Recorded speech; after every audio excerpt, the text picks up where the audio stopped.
उसकी रक्षा ना करें तो सम्मान करने का कोई मतलब नहीं रहेगा, क्योंकि इस पे आक्रमण हो रहा है।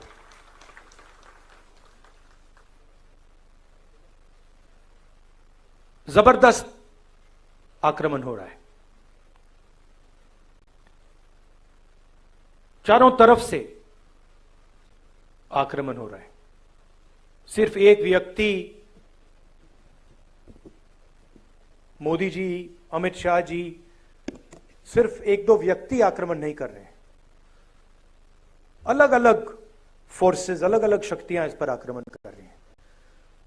कोई आगे से, कोई पीछे से, कोई साइड से, कोई ऊपर से, और इनका लक्ष्य है कि संविधान किसी ना किसी तरीके से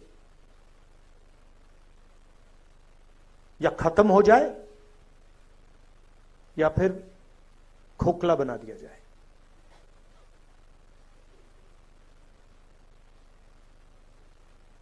मैं आपसे सवाल पूछना चाहता हूं, ये आप अपने हाथ में पकड़े हैं, उठाइए इसको जरा। ये कब बना? ये कब बना?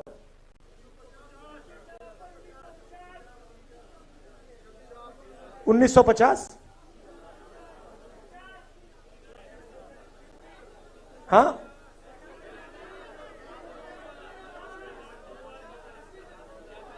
किस साल बना ये? एक व्यक्ति बोलिए, एक व्यक्ति बोलिए, आप बोलिए।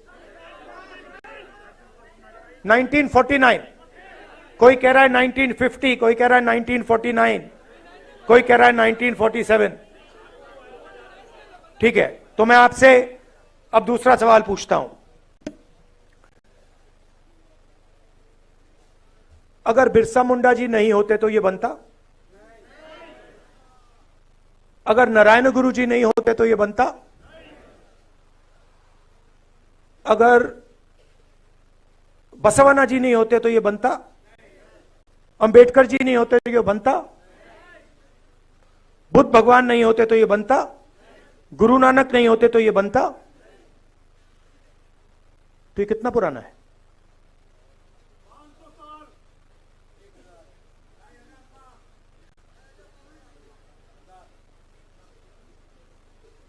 आपने कहा कि ये 50 साल पुराना है, 70 साल पुराना है, मगर ये 50 साल पुराना नहीं है, ये 70 साल पुराना नहीं है। ये इसके पीछे जो सोच है वो हजारों साल पुरानी सोच है।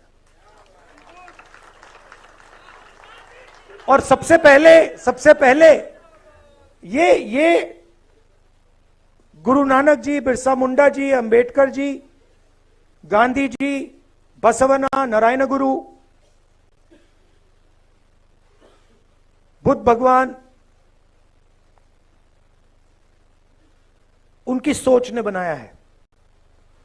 और ये जो लड़ाई चल रही है, ये 50-70 साल पुरानी लड़ाई नहीं है, ये हजारों साल पुरानी लड़ाई है। तो अगर ये कॉन्स्टिट्यूशन बिरसा मुंडा जी की सोच का है, गुरु नानक, महावीर, बुद्ध भगवान, महावीर जी, अगर ये इनकी सोच का है, तो इसके विरोध में कौन सी किताब है?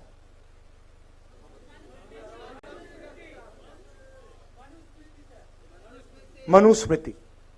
ये जो लड़ाई चल रही है, और आपको ये गहराई से समझना होगा, ये लड़ाई कॉन्स्टिट्यूशन और मनुस्मृति के बीच में लड़ाई चल रही है। और ये नई लड़ाई नहीं है, ये हजारों सालों से लड़ाई चल रही है। अंबेडकर जी ने कहा, एजुकेट, ऑर्गेनाइज, एजिटेट। कहा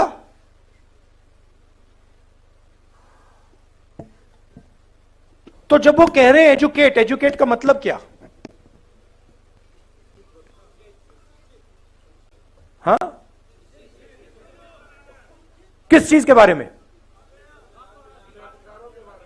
सिर्फ अपने संविधान को जानो, अपने हक को जानो, और मान लीजिए अगर एक युवा आज फिजिक्स बहुत अच्छी तरह समझ जाए, क्या अंबेडकर जी उसे एजुकेटेड कहते? क्यों नहीं? हां, अंबेडकर जी का मतलब यह था, एजुकेट का मतलब यह है कि आप कौन हो, आप कहां खड़े हो, आपके चारों ओर क्या हो रहा है, कौन कर रहा है, किस प्रकार से कर रहा है। एजुकेट का यह मतलब है। एजुकेट का मतलब यह नहीं कि आप कॉलेज में चले गए, आपने फिजिक्स की डिग्री ले ली, आपको अपना इतिहास नहीं मालूम, आपको अपनी हिस्ट्री नहीं मालूम, आपको अपनी समाज में जगह नहीं मालूम, तब आप एजुकेटेड नहीं हो। अब आज क्या हो रहा है मैं आपको बताता हूं। जब बीजेपी के लोग आदिवासी को वनवासी कहते हैं, तो वो क्या करने की कोशिश कर रहे हैं? आपका जो इतिहास है, आपका जीने का तरीका है, आपकी फिलॉसफी है, आपकी साइंस है, मेडिकल साइंस है, जिसको आप हजारों साल से चला रहे हो, उसको वो खत्म करने की कोशिश कर रहे हैं। वो आपसे कह रहे हैं कि देखिए, आदिवासी का मतलब क्या? आदिवासी का मतलब जो सबसे पहले मालिक थे। वनवासी का क्या मतलब है? जो जंगल में रहते हैं। देखिए फर्क, देखिए, मान लीजिए यहां पे आप लोग बैठे हो और ऑडिटोरियम में आप सबसे पहले आए, ऑडिटोरियम आपने बनाया, ऑडिटोरियम की जमीन आपकी, और मैंने आपसे कहा भैया आप वनवासी हो। इसका क्या मतलब है? जंगल में जाओ, ऑडिटोरियम तुम्हारा नहीं है, इसका यह मतलब है। तो जब ये शब्द का प्रयोग करते हैं आदिवासी वनवासी, यह सिर्फ एक शब्द नहीं है, यह आपकी पूरी हिस्ट्री है। मैं हिंदुस्तान के एजुकेशन सिस्टम में पढ़ा हूं, स्कूलिंग मेरी पूरी हिंदुस्तान में हुई।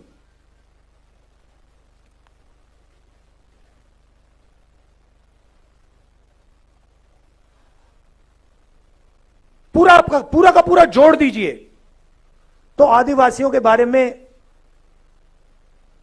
आधा चैप्टर मिलेगा।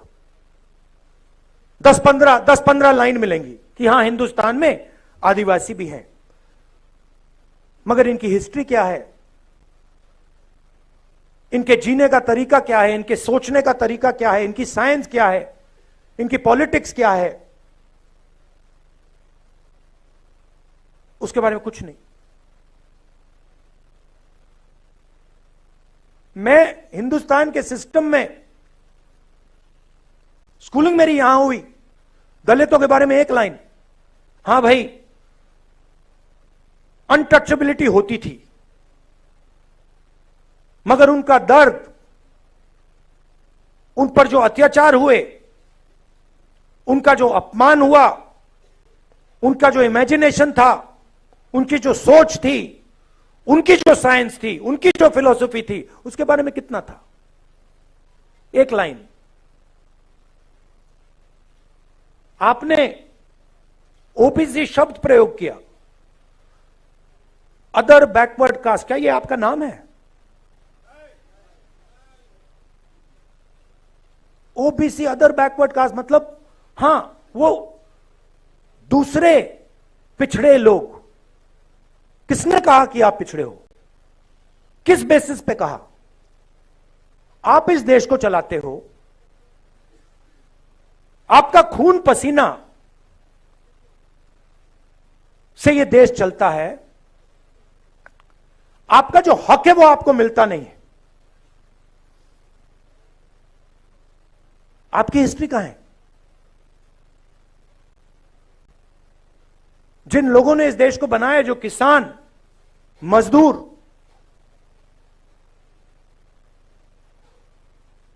बढ़ई,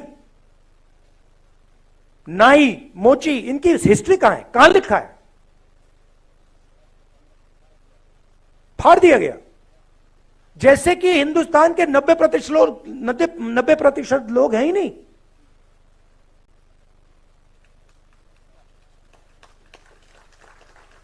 मतलब आप छुपे हुए हो।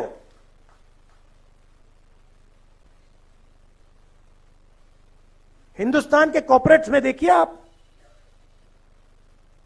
250 कॉर्पोरेट्स की मैंने लिस्ट निकाली। कहां मैं देखता हूं भाई 90% आबादी में से यहां कितने हैं? 250 सबसे बड़ी कॉर्पोरेट्स में,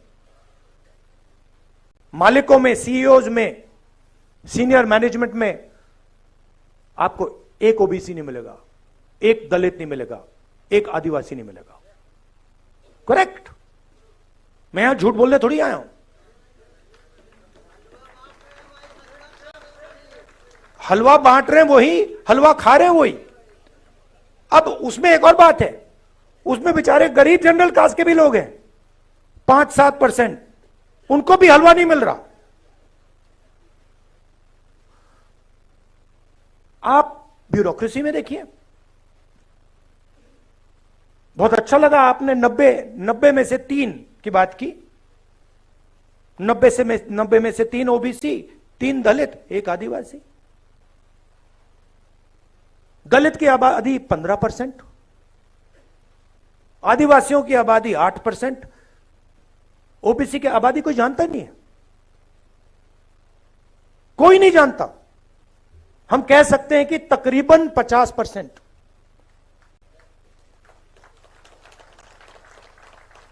क्योंकि आपकी संख्या छुपानी है। बड़ा खतरनाक काम है। अगर ओबीसी को अपनी सच्ची संख्या पता लग गई,